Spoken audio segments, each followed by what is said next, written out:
be me, your man, Louie T. Welcome to the command post. You know what it is. Post up.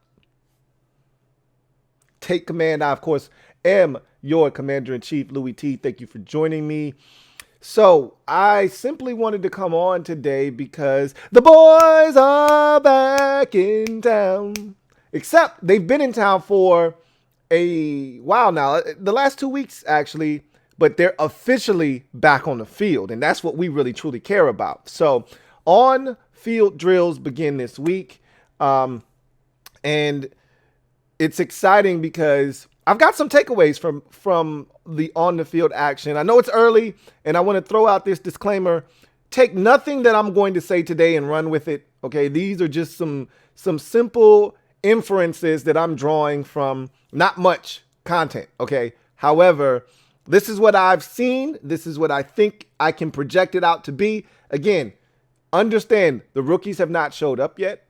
There is no contact being had and will not have any contact until we get to padded sessions in training camp, okay? There's no contact in the offseason. So understand that everybody looks great in t-shirt and shorts, all right, with the little jerseys on and things of that nature. All this is for these guys to get back into some kind of shape. Obviously, most of these guys, this is not the 1960s and 70s where these guys are working jobs in the offseason and they're not in football shape. These guys are working out year-round, essentially. Take a couple of months off after the season's done, and then they get right back to training. For some, take a couple of weeks off and get right back to training. So they're going to come out here. They're going to condition. And it was so good just to see the fellas back on the field, man. That's just refreshing to see the fellas back out there. Some new numbers.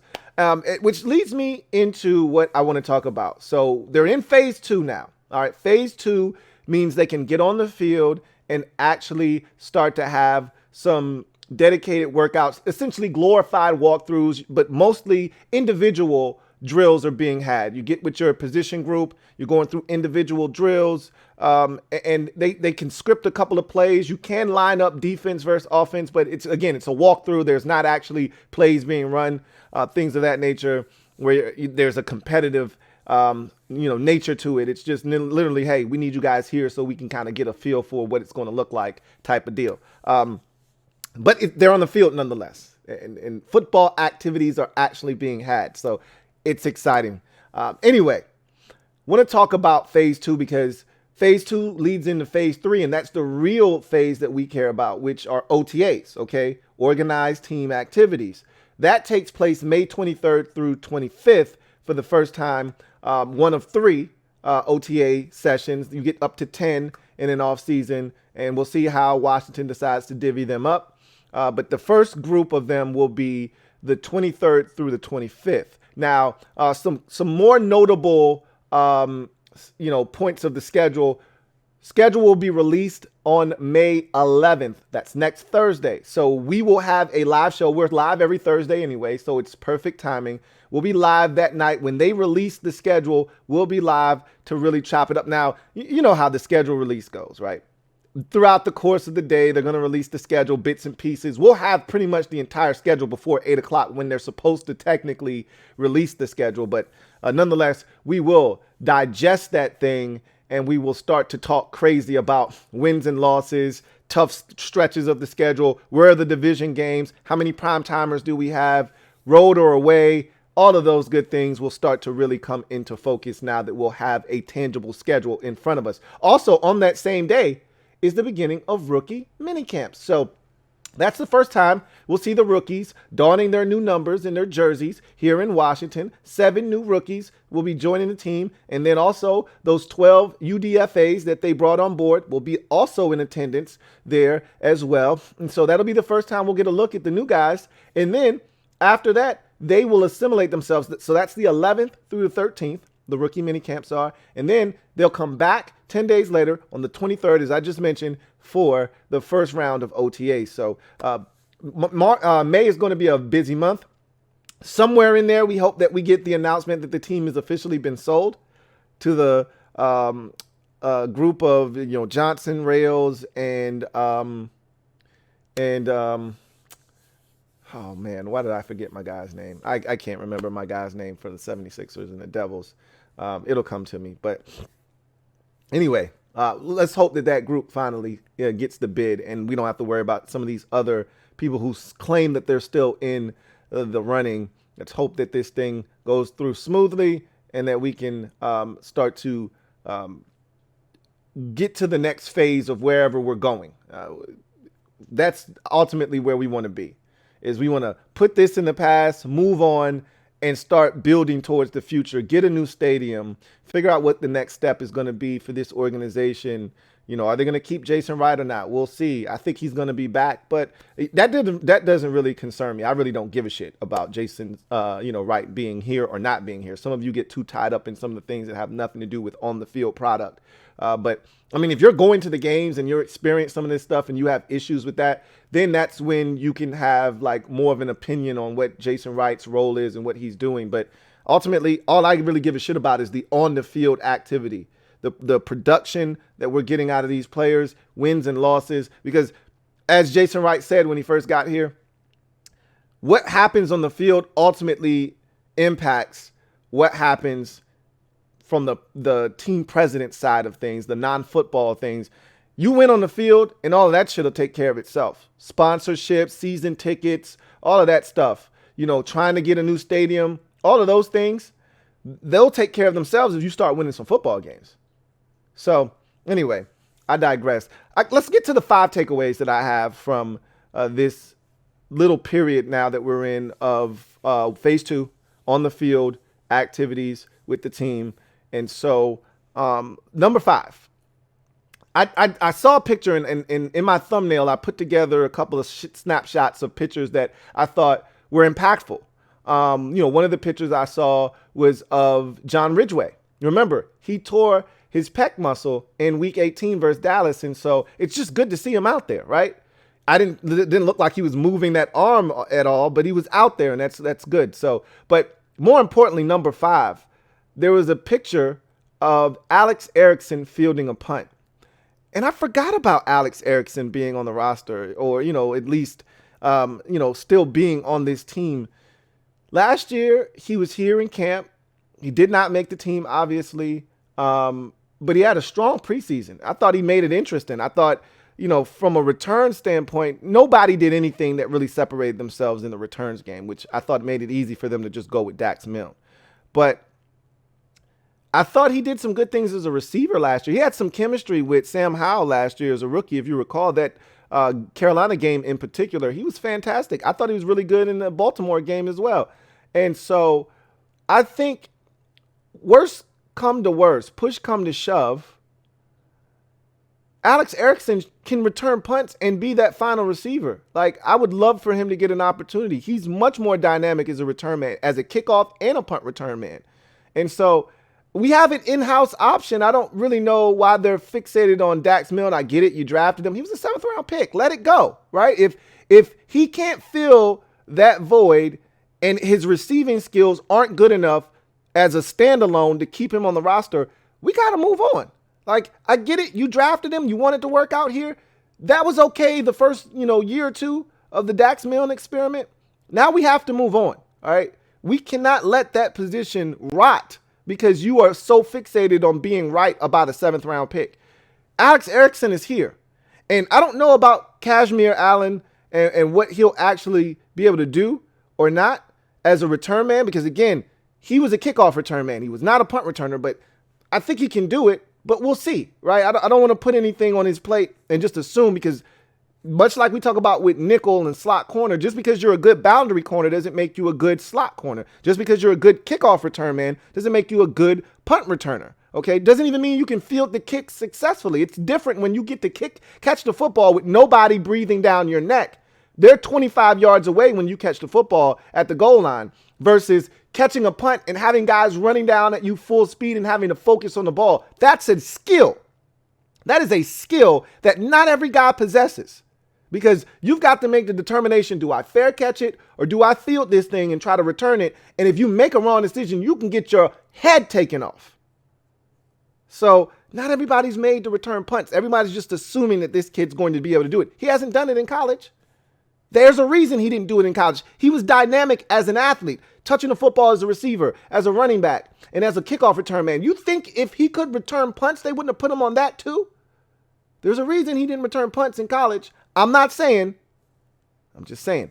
Alex Erickson is still here. There's an in-house option. We should not have to sit through another year of Dax Milne returning punts, is all I'm saying. If Alex Erickson is healthy and he's here, they need to make the smart decision this year. If you don't get anything out of Kashmir Allen as a punt returner, and there's nobody else that steps up from free agency in terms of UDFAs and things of that nature, if nobody steps up and says, hey, like Steven Sims Jr. did back in 2019, if nobody steps up to the plate, then I say give Alex Erickson an opportunity.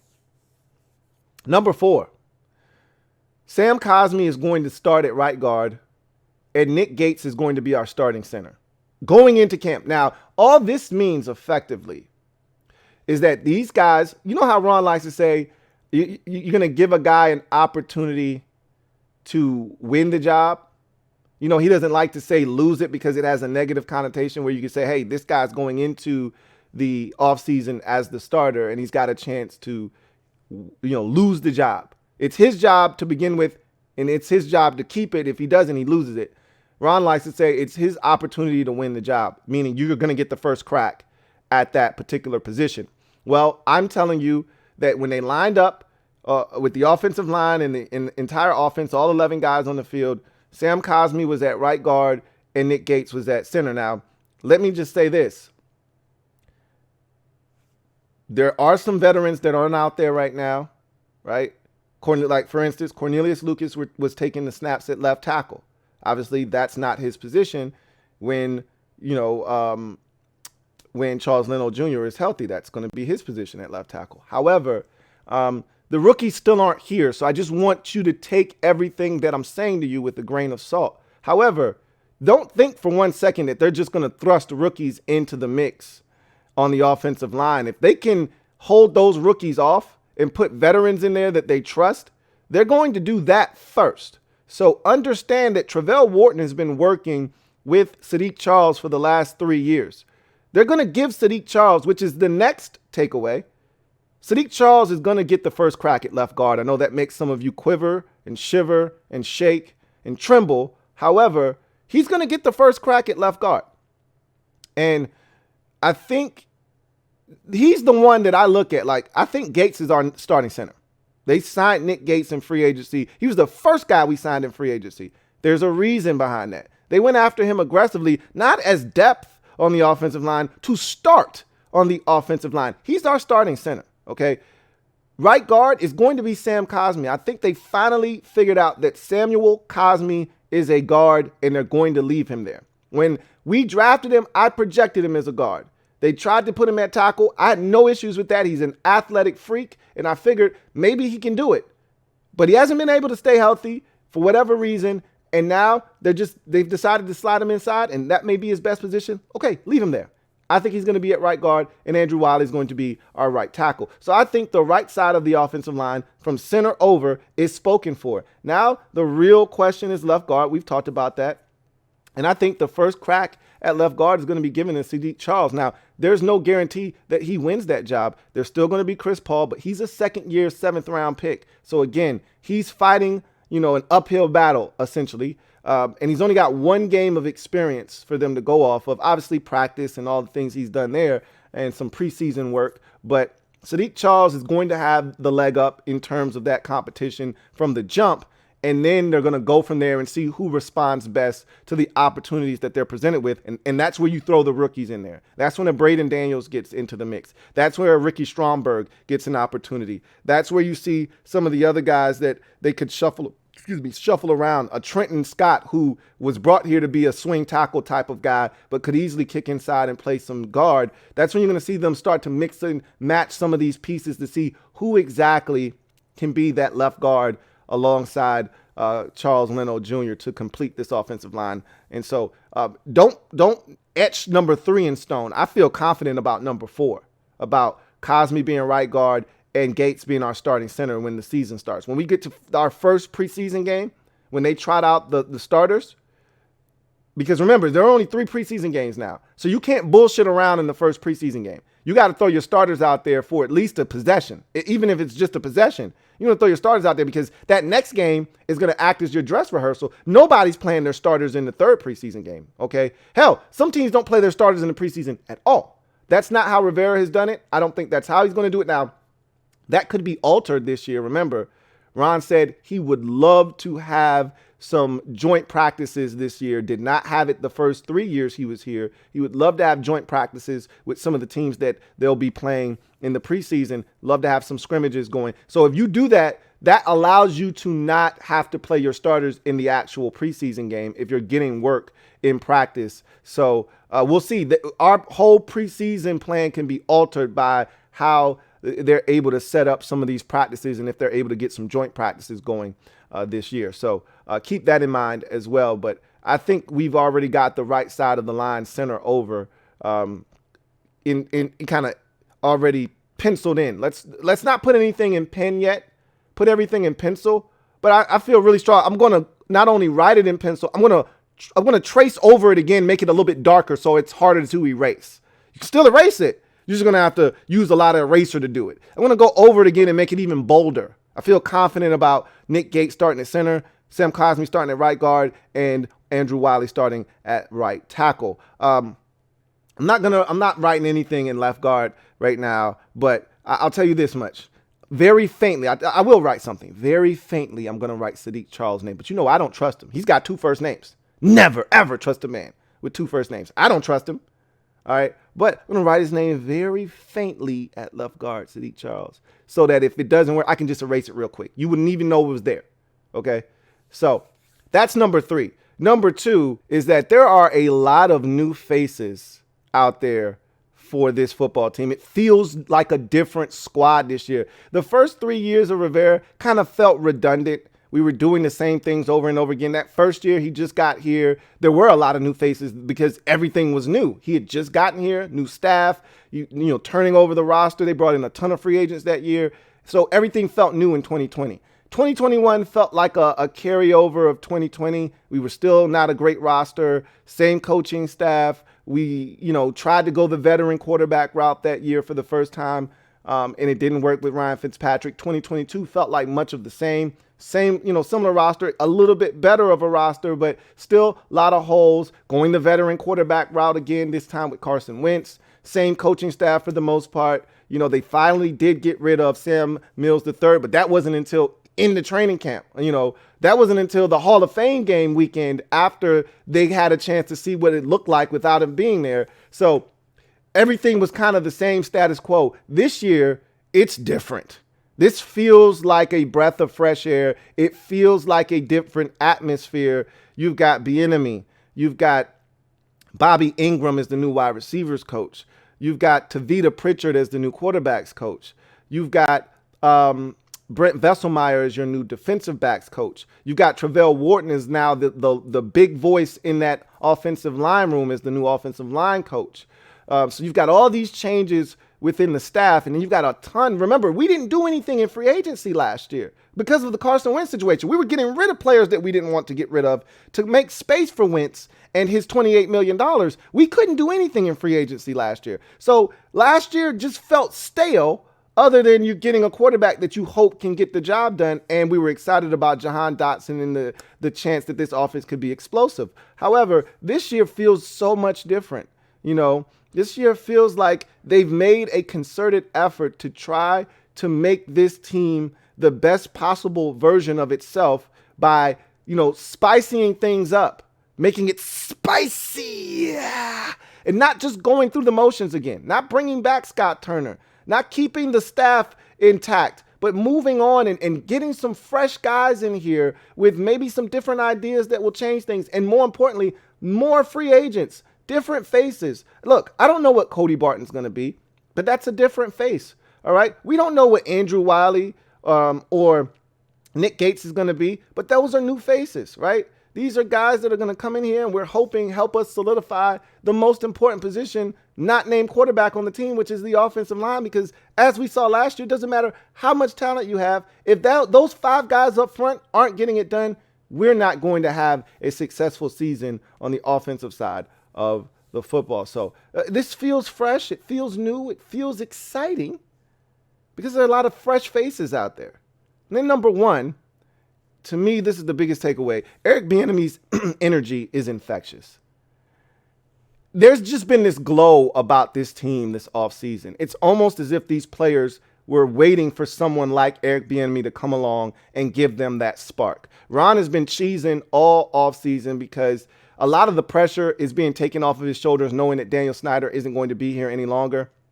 And so I think that's been refreshing for him. But also there's been this calmness over Ron. Like, everything isn't on me this year. If I get it done, cool.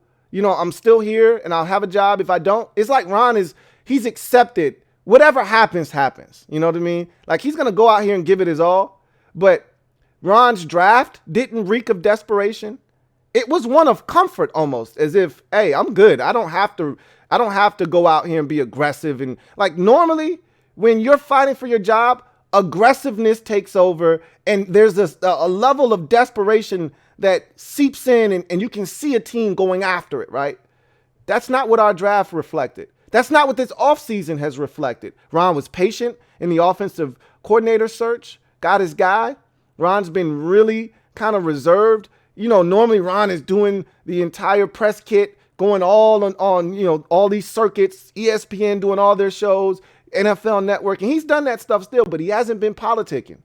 Hasn't been trying to recruit people to come here and try to convince everyone of how good of a program this is and how things have changed and we're building something here. It's just like, nah, y'all gonna see. And I think a lot of that confidence and that energy that you see these players, like a lot of these dudes are smiling, they're happy.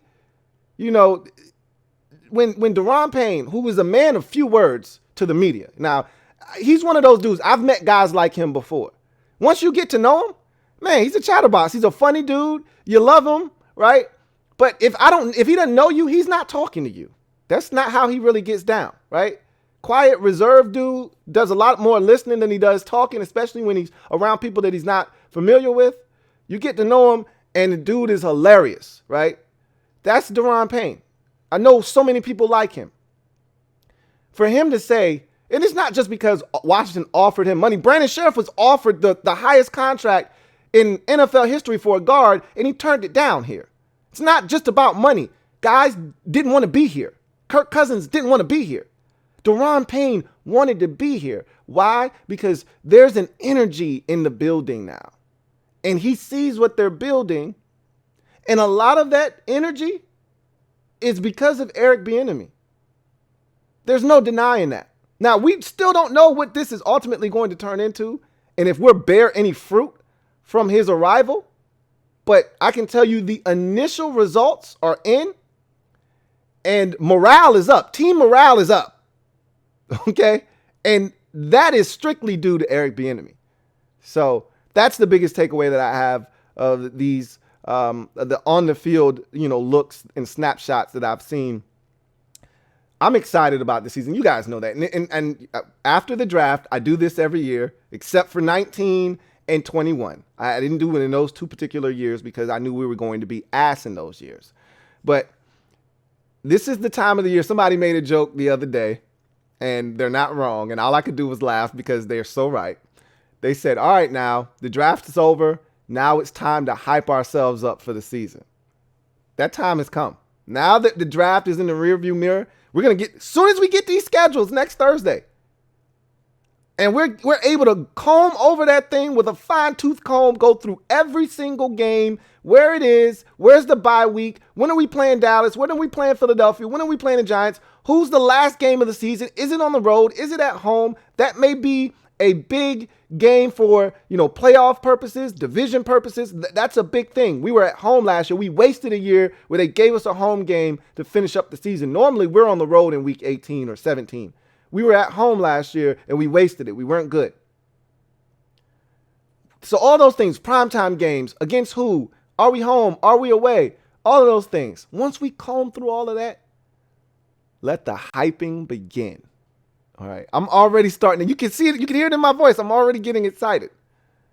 It's how it look. New High Order is upon us.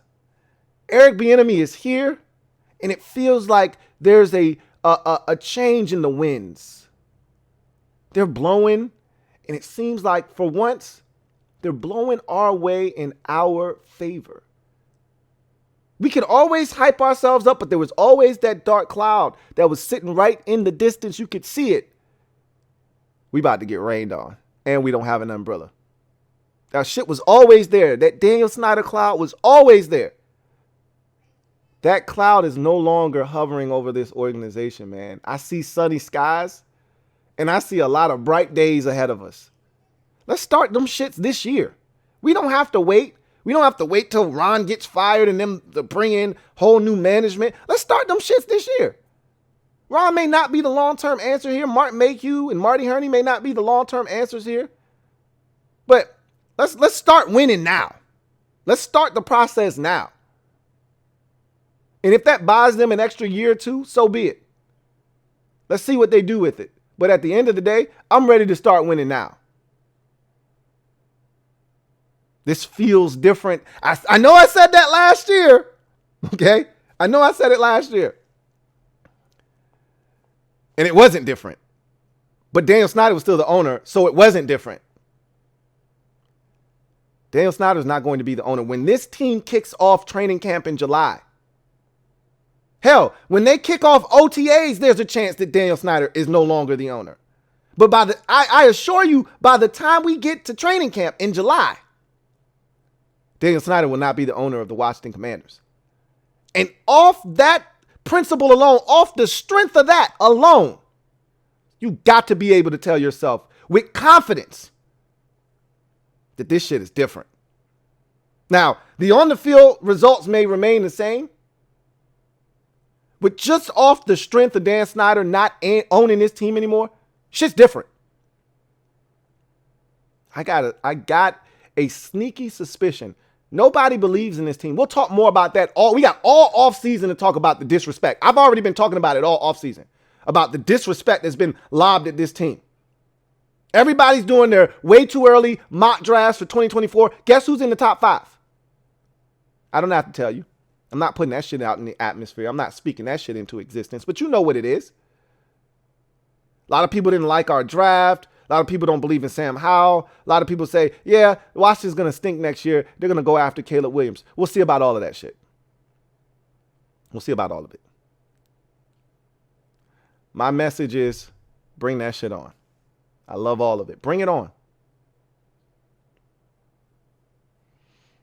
But that's going to do it for me, your man Louie T, here on the Command Post. You know what it is. Post up and take command. We will be live tomorrow night talking about everything under the sun with this organization. We will take a deep dive into the draft, talk about all of the things that I think this class has a chance to bring to the table. We'll talk about some of the things I just said today. If there's something you want to elaborate on or you want to expound upon, we can do that as well. We can start taking a peek-see at the schedule next week. We'll be 1 week away from the schedule release. So there's a lot that we can chew on tomorrow, and we'll do exactly that. But for now, chew on this particular video, and then we'll be back tomorrow to chop it up. Look forward to doing that with you. Until then, you guys have a good one.